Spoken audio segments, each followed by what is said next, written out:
Shen Lan's eyes were full of despair. Shen Yao's chest seemed to be on fire, but she knew that the eldest sister was scrupulous about worldly vision.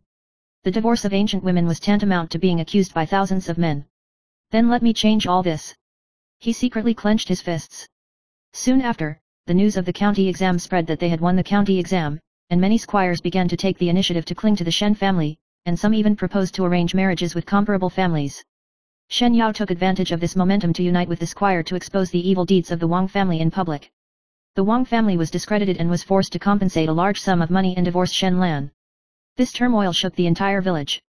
Many people are surprised that a teenager can change a woman's fate with his literary name and words. Shen Yao just looked at his eldest sister with tears on his face, and secretly made up his mind, this is just the beginning.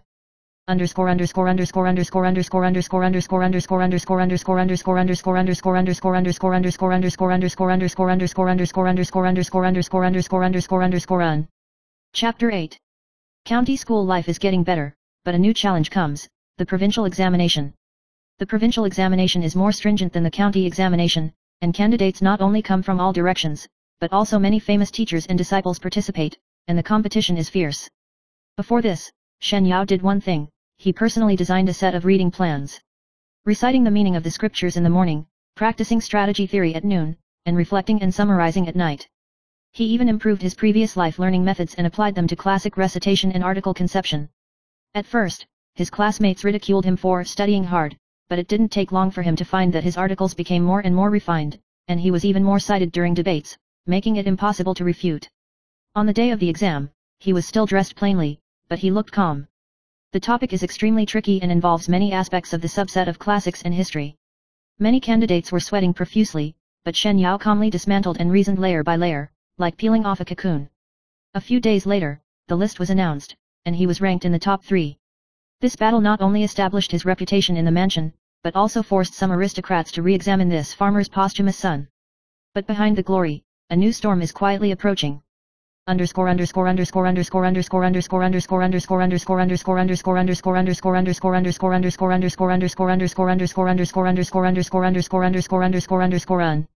Chapter 9.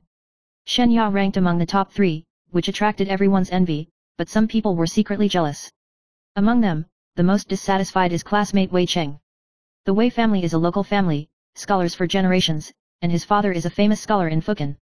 Wei Cheng has been praised since he was a child, but he lost to a country boy in the provincial examination, and his heart was extremely unbalanced.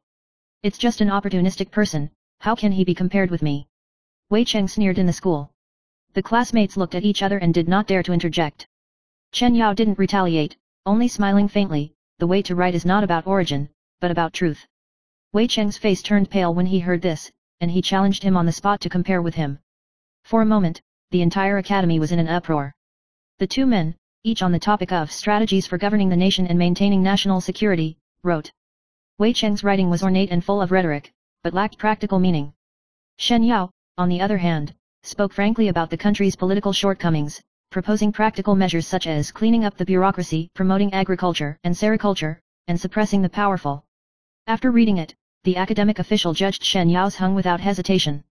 Although Wei Cheng lost, he was unwilling to accept it and harbored resentment in his heart. From then on, he secretly formed a grudge with Shen Yao.